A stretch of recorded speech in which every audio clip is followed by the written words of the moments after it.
Welcome to Writer Syndrome, podcast about writing from start to finish. This episode's topic, ideas, where they come from, what do you do with them? Yeah, ideation. What's the big idea? I'm Russ Cabasso, and joining me as always is Tim Letney. Tim, where do your ideas come from?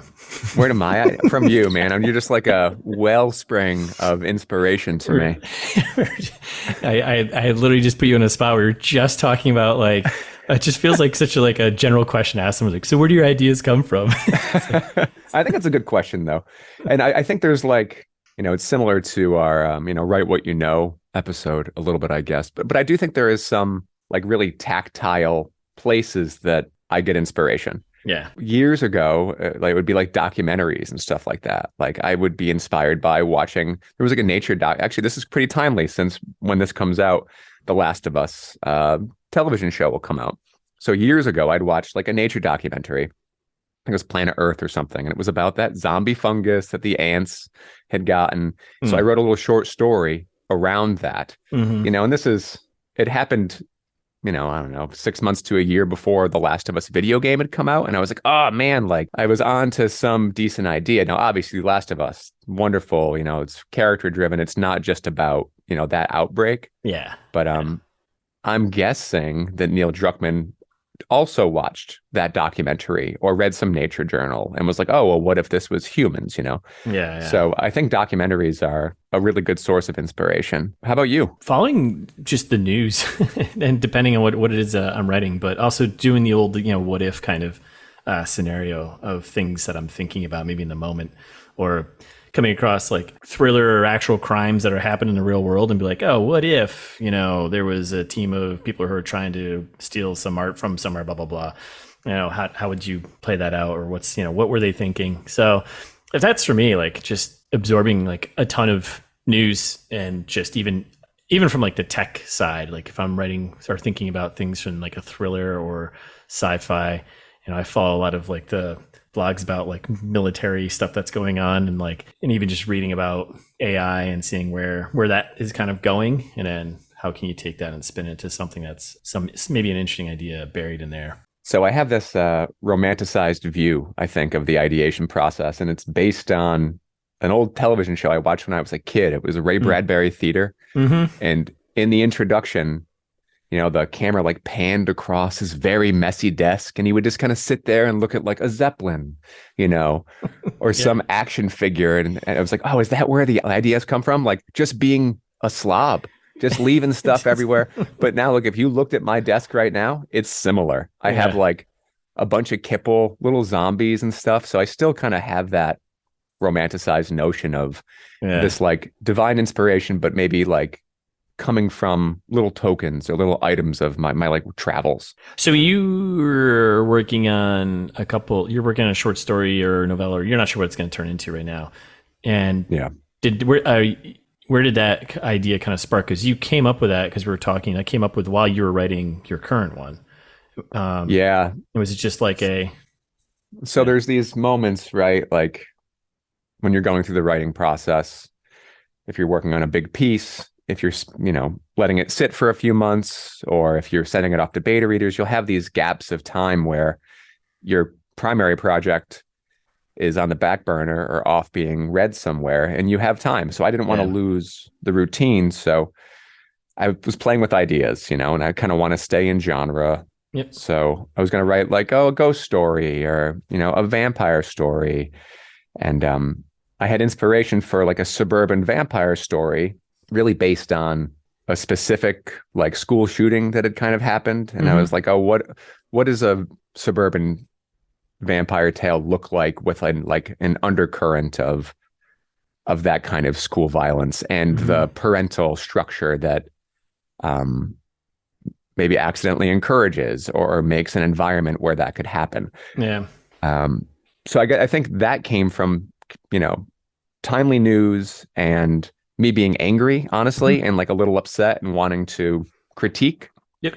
But now through that, right, I was like, oh, that's a cool idea. I'm going to start writing it. And as I was like thinking about the beats, and I was like, why does this feel so familiar? And I was like, oh my God, this is Let the Right One In. It's very, very similar. So I was deflated, right? Because I was like, oh, I had this idea. And now as I'm teasing it out, it's feeling similar to something that's very well known. It's a book in its own right, and it's 2 successful movies. Yeah. So the question is, is it worth pursuing? I do feel like after having read, 75% of Let the Right One In Now, just to make sure this, to see if it makes any sense for me to focus my time on something like this. I think it's different enough to continue. But I certainly had like a gut punch about coming across an idea that was just so similar and so well formed. I think I'm commenting on different things. Yeah. But it was very close to completely derailing me, which, it was kind of like boo-hoo, not that big of a deal, because I do consider it kind of a side project. Yep. From like the big, critical mass piece that I'm working on that I want to push out. Yeah. And I never even saw this really as the next big book. I have like another idea for that, but I did see it as at first a short, and now as I'm writing, maybe more of a novella. But my themes are different. As part of your process, obviously, I mean, you're just doing some brainstorming early on, right? And then I think that's kind of like if we're shifting into the conversation of turning ideas into a story, like what are some things that you can do to get there, to do something, because everyone's got ideas, right? Yeah. What are the things you can do to see, one, if that idea is a story or can be, or can just, fulfill an entire story, or if it's just a short story or something. But are there any other things you do outside of just like general brainstorming? Do you get into like any research or character? I'd say like when I know that it's something that I'm interested in is when my brain creates like a vignette or a scene. For this one, it was like a swing set scene. I had like a nighttime swing set. Yep. And that one like still, or that one kind of image, I started building a story around it.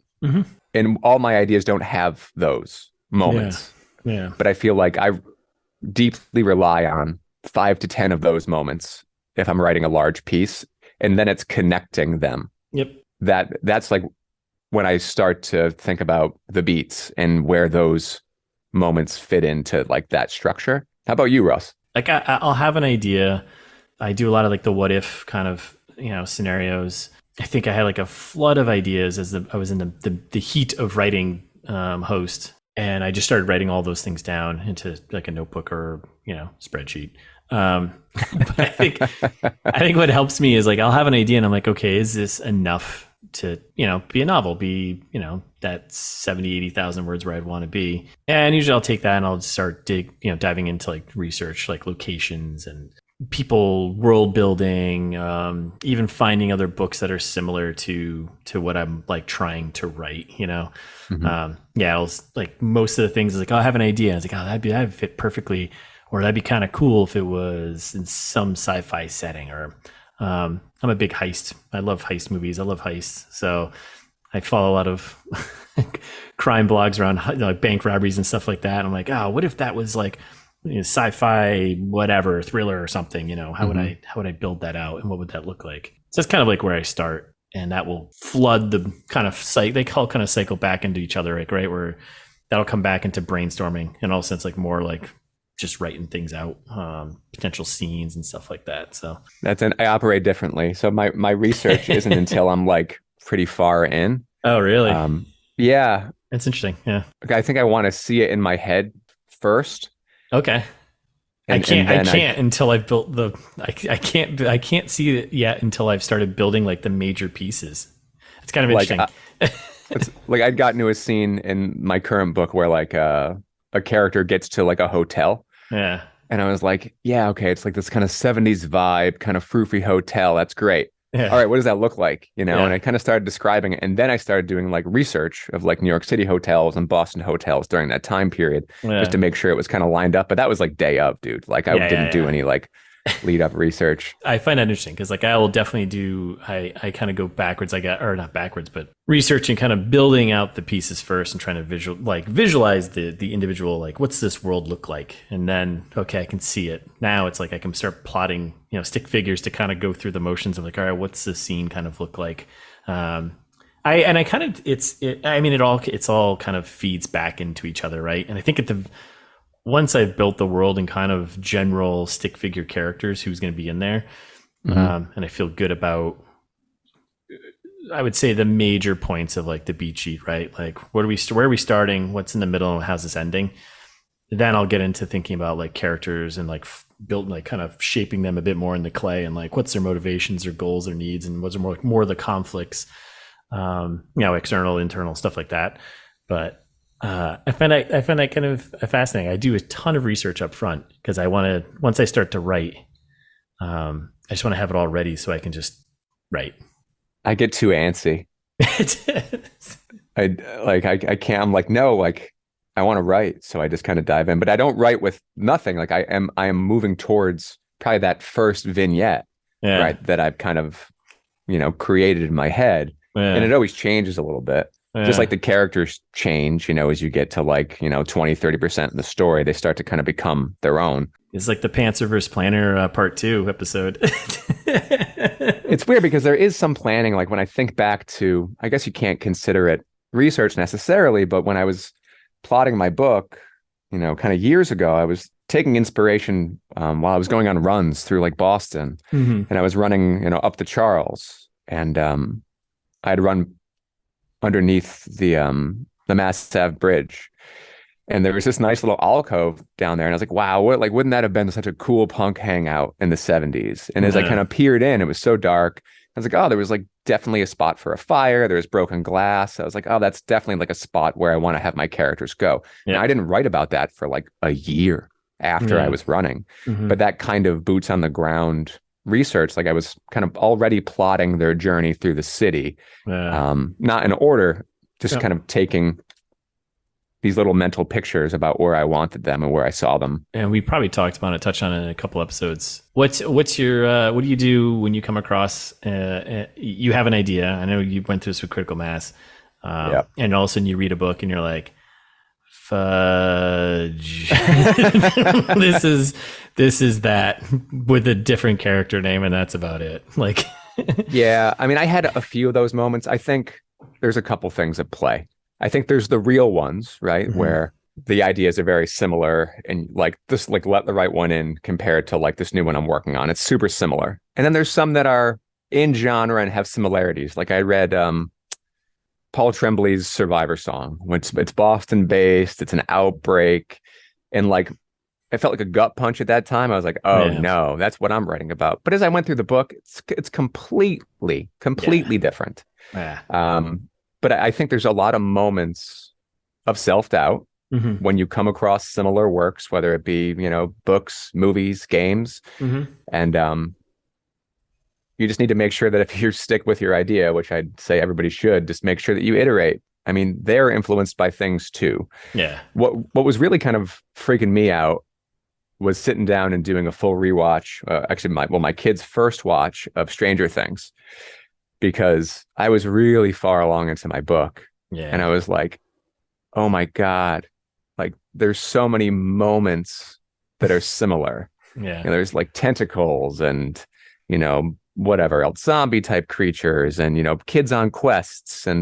But then it makes sense because you look at Stranger Things and all of its influences of The Thing, which, I loved the remake of The Thing by Carpenter, and Goonies and, whatever else. So I think if you're born of a certain time, you have similar influences. So it makes a ton of sense to me that like Critical Mass shares similarities with Stranger Things. But I will say that in that moment, I was like, should I just stop? Like, is this looking like derivative drivel now? Now looking back at it, and you kind of got over that.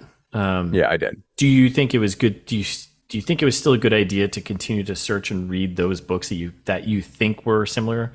And did you go out of your way to find others then at that point? Were you like, maybe I should read some others to see what else is out there? I mean, I started because I wanted to get comps. I wanted to see like, it was like a competitive analysis of where my book would fall in a library or on a bookshelf. Yeah. So on top of doing like the scariest books of the past 50 years, I just wanted to do like contemporary novels that came out in the past 5 to 10 years that dealt with similar situations or had like a similar POV. Yeah. Now there was similarities, but there was I never felt threatened enough. I never felt like I had to completely pivot what I was doing, because I think what I was working on and still am working on was unique enough. Deserving is the wrong word, but I felt comfortable enough with my book existing near those books. And obviously I'm aiming super high, right? Yeah. Like I'm looking at published books that are like at the library and at Barnes and Noble. Yeah. But no, I don't regret doing the research. I think it's hard to do because there was a lot of self-doubt, but I think there was also a lot of like, I don't know, moments, I was doubtful at moments and I was confident in others. Yeah. I was like, oh, wow, that's great. And then other books I read, I was like, oh, wow, like I could fit in here. And others, I was like, I can do this. Like I'm doing this. Yep. I just need to refine. So, but that might be the wrong way. Like maybe you do a comp analysis before, like maybe I should have done that before I started writing. I did it when I was like well into the third act. That's interesting. I think I'm trying to think. I think I did early. I think I did more comps early on, and it was more for like just guiding me and keeping me on track with how I wanted the book and the story to feel. Mm-hmm. Of course, mine were more movie based at the time.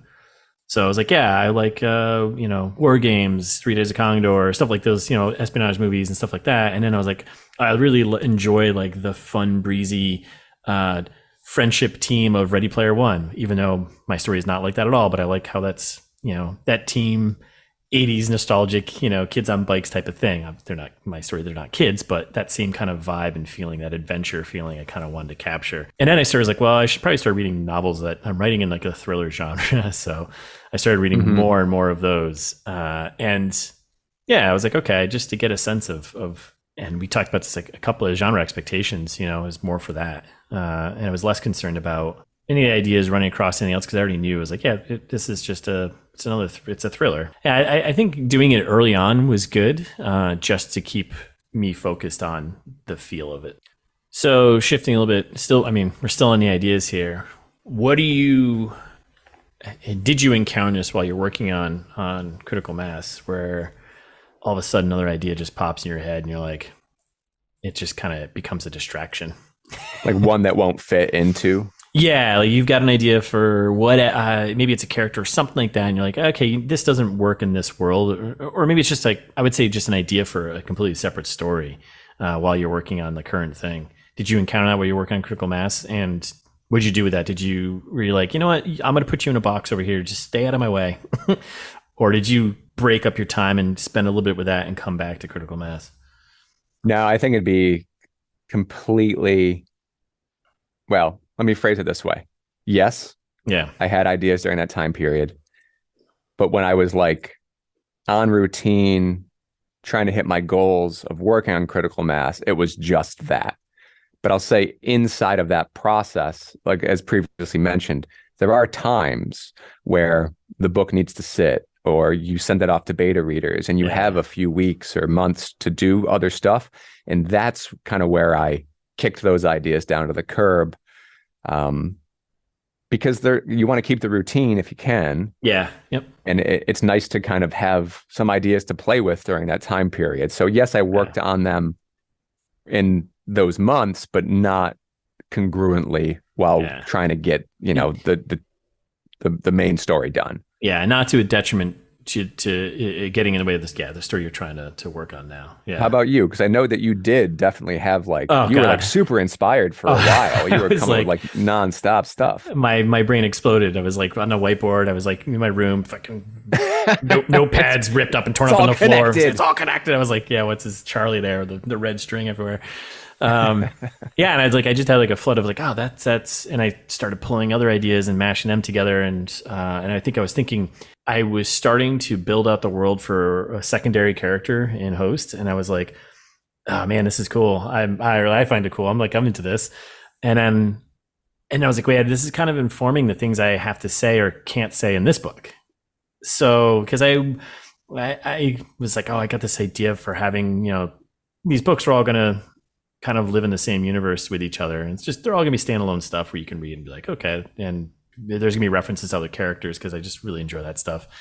So I was like, oh, do I have to actually start thinking about, at least on like large, brush strokes of what things can I say and not say in this book, or making sure those things align with these other stories. I'm going to kind of have like a prequel story to one of the characters in this book. And I have ideas for 2 more books for her, that's going to kind of wrap up her storyline.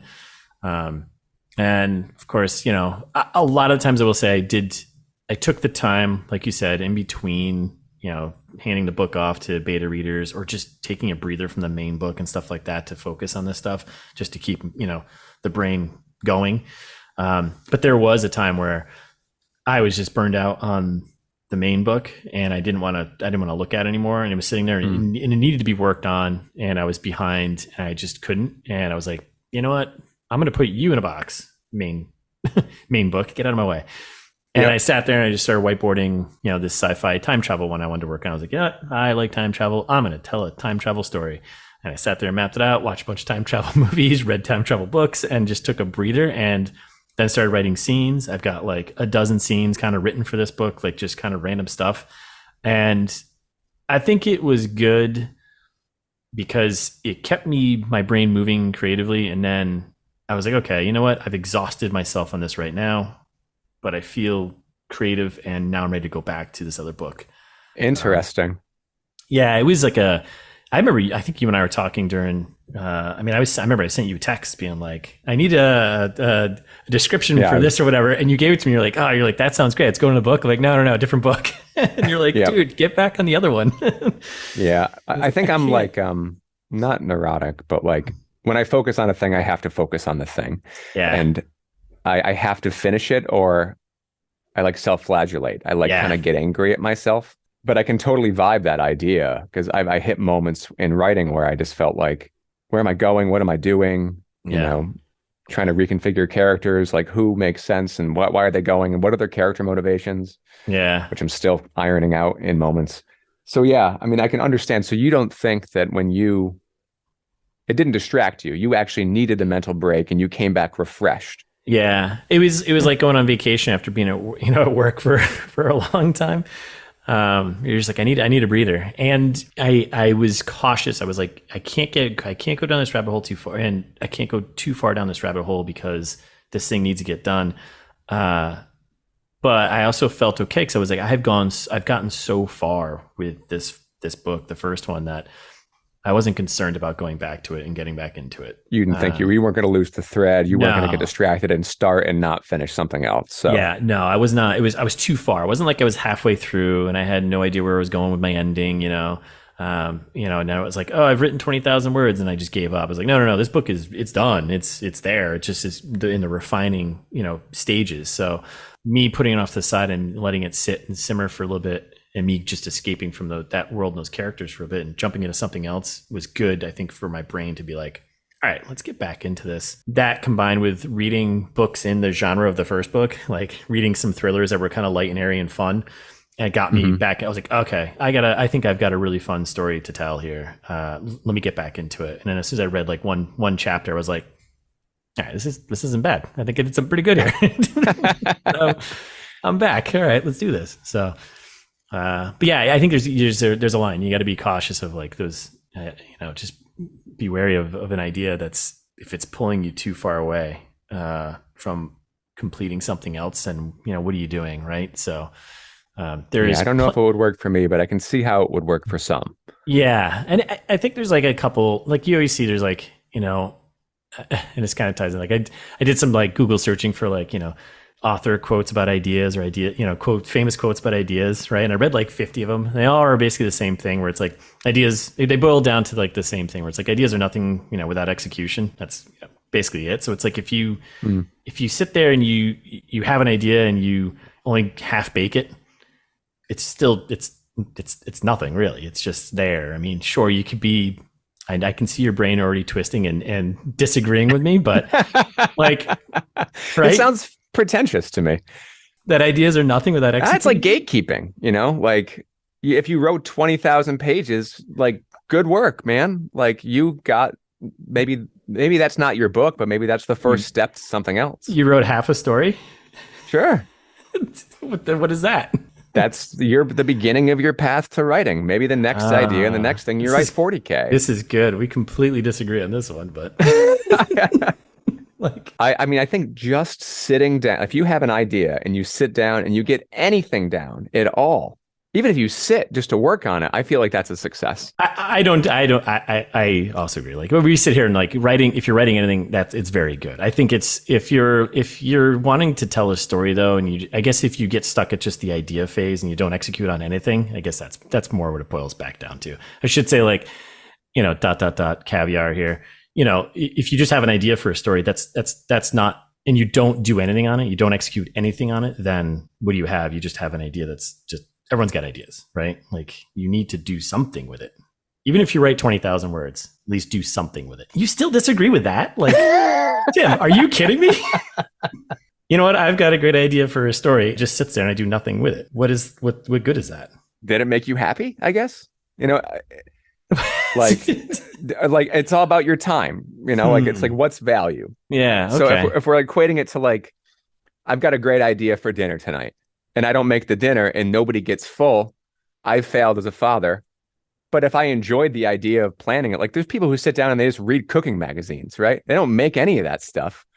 But if you like the way you're spending your time, no, you're not necessarily a writer, but maybe you want to share your idea and collaborate with somebody else who is. Well, then it's a hobby, and you have a hobby of coming up with ideas. Which, okay, I like you better when you didn't write books. If I guess if that makes you happy.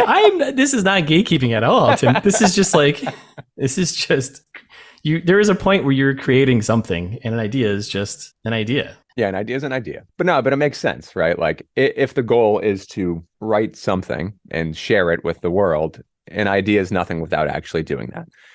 Right. You know what? Don't agree with me. I'm not turning on. Like, I just like no, absolutely not.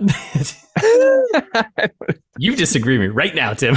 I disagree because it's like a value proposition to me. It's like, I think there's worth in process. And if part of that process is ideation and it gets you to sit down and like you have your morning meditation or whatever it is, like you're taking time for yourself, I still think there's value in that without the product. And I know that's like overly cerebral and like what is art and what's a valuable spend of your time, but I don't feel like there's a wasting of time as long as you yourself are happy.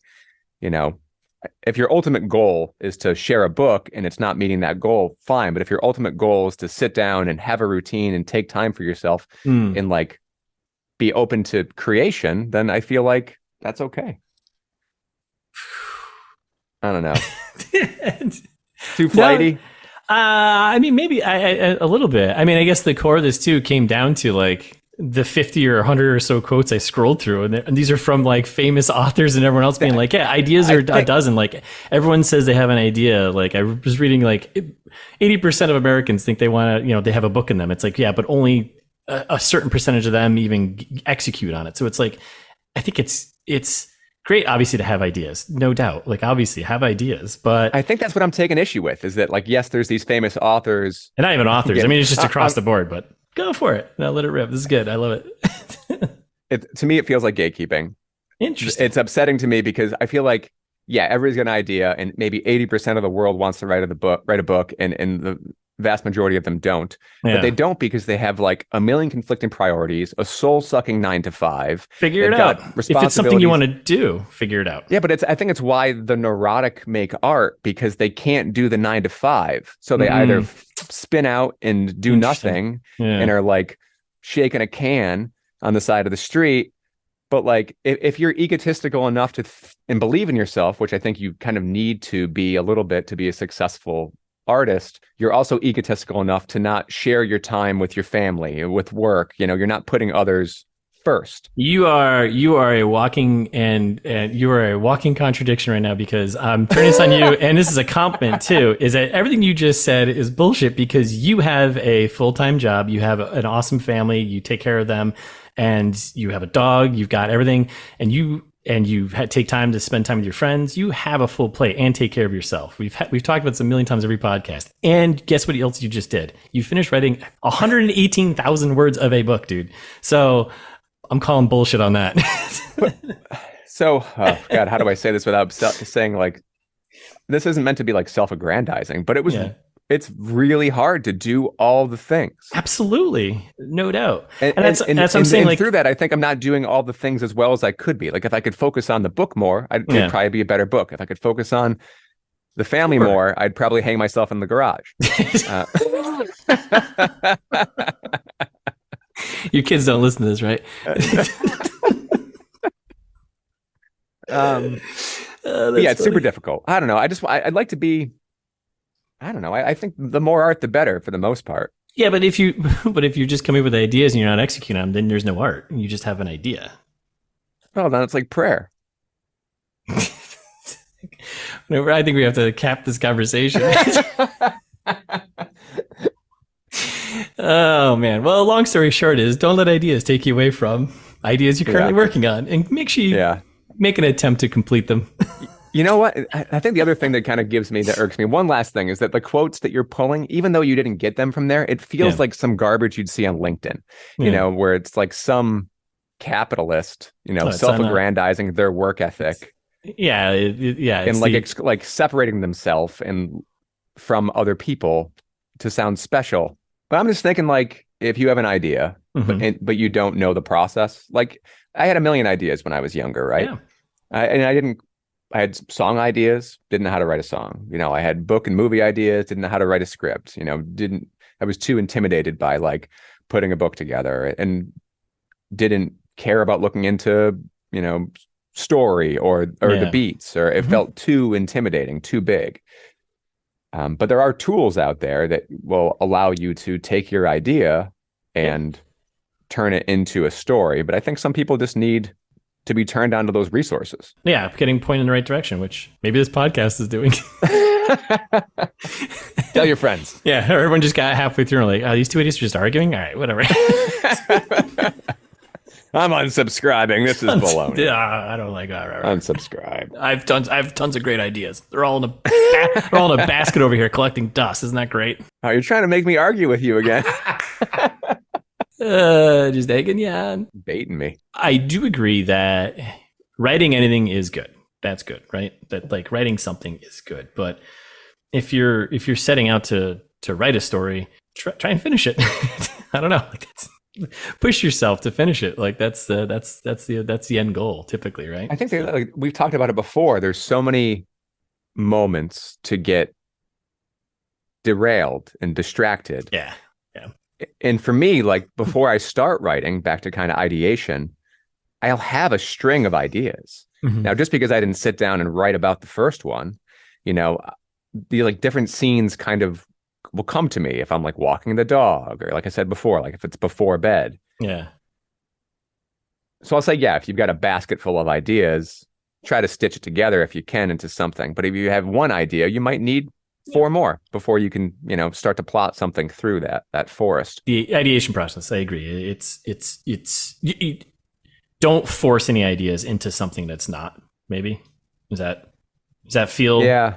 I don't think you can. I don't think you can shoehorn something into something that's not. Like you can have. Well, I think it'd be really easy to sit down with one idea and then be discouraged after 1,000 words because you got nowhere else to go. I think sometimes it takes time. It takes time to simmer, 100%. And again, it comes back to the beginning. We're talking about like, you know, where you pulled your ideas for both your stories and where I'm pulling, you know, doing research. If you've got an idea, look what other books are out there, like looking at all the things that are out there and paying attention to the news or articles or something that's closely related.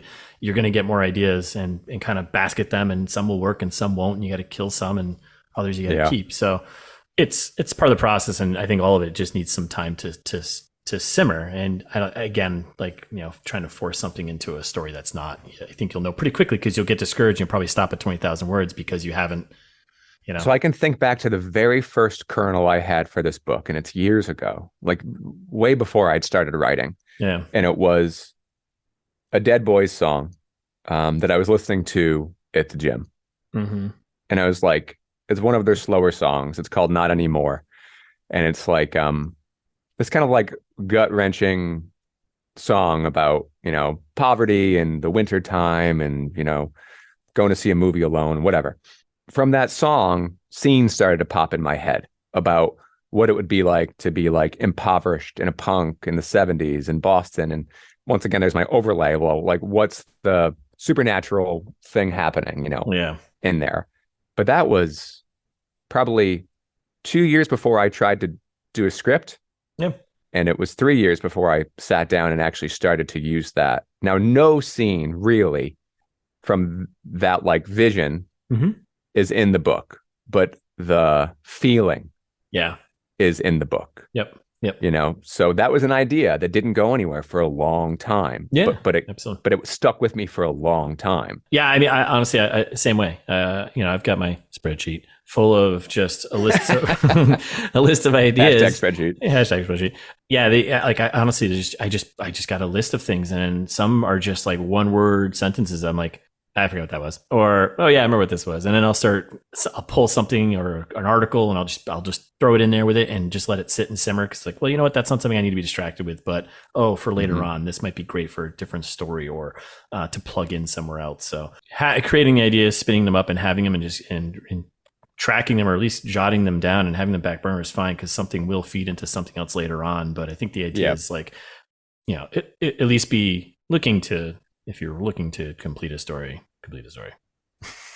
Yeah, I agree. I mean, right now I've got, including the book that I'm just about done with, I've got like 4 working ideas. Yeah. All kind of in genre. One's almost done, one's in the nascent stages, and the other 2 are kind of in the research phase. Yeah, yeah. But all genre. But yeah, I don't know. Who knows if I'll ever get to them? It might be 3 years before I get to the last 2. Yeah. So what are you reading anything? Yeah, I mean, as I've talked about a million times already in this podcast, I'm just about done with the novel Let the Right One In, which is good, but interesting. There's like it's just interesting looking at there's like occasional head hopping, and I don't know if it's a translation thing or not, but it's a great book. It's in omniscient third for the most part, with moments of limited third. Okay. But yeah, it's great. What else am I working on? Just about done with this is my audio book side of things. So I've got the book I read before bed, and I've got the books I listen to when I walk my dog. So I'm finishing up American Gods by Neil Gaiman, which I really liked in the beginning. And now it's just this like meandering photo book of travels across America that I could really kind of care less about. It's gotten way too unfocused. I mean, Neil Gaiman, a very creative and, super talented, but his writing is not hitting me. It's, I think the creativity is there, right? The character's there, but the language itself that's being used is, it's just not, it's not for me. I think it's for a lot of people. It's not for me. Yeah. I cannot believe how long this book is, for how little is, because the concept is so good. There's like the old gods of the old worlds, like Egypt and Asgard and all that stuff, and then there's the new gods of like technology and the television and whatever else, and a war is brewing between the old gods who have become like these old charlatans, and the new gods who are like essentially like American Idol elite or something. And it's such a cool concept. I never saw the TV show, but I'm sure it makes for a very visual and beautiful show. But the book is just meandering. I've lost the thread. I'm like, what are we doing? Like, where are we going? It's so often it's like, oh, you're just describing your travels across America. Like, I feel like he just drove and flew across America and sat down, and it needed to be heavily edited. Who am I to say? It's a best-selling book. He's a famous, amazing author, but I can say at a minimum, it's not for me. It's like when I finish a movie and I'm like, that could have been 30 minutes shorter. This could be like 200 pages shorter. A lot of movies I watched recently that could be at least 30 minutes short. Avatar. Oh, man. Maybe. Yeah, definitely. How about you? What are you reading, watching, playing? I am finally getting back to that Shadow of the Gods book, which I started so long ago and just didn't finish. It's really good. I'm very much enjoying it. I'm like maybe a third of the way through it right now. Yeah, it's good. Very good. John Gwynne. Viking stuff. I'm trying to reboot in my memory of all the character names, because they're all like these, Viking names. So I'm like, who's Click, what? Vrick, and who's this? I don't know what the heck. Brekka and Orca, and I'm like, who is everyone? But it's great. It's a lot of fun. Completely out of my genre. So it's like a fantasy Viking stuff. So did you pick up that new McCarthy book yet? No, Passenger, the Passenger and the other one. Yeah, Jill got it for me for Christmas. I'm either going to read that next or I'm going to start the Broken Earth trilogy. Is that what it's called? Yeah. The one that you recommended. I just picked those up the other day. Yeah.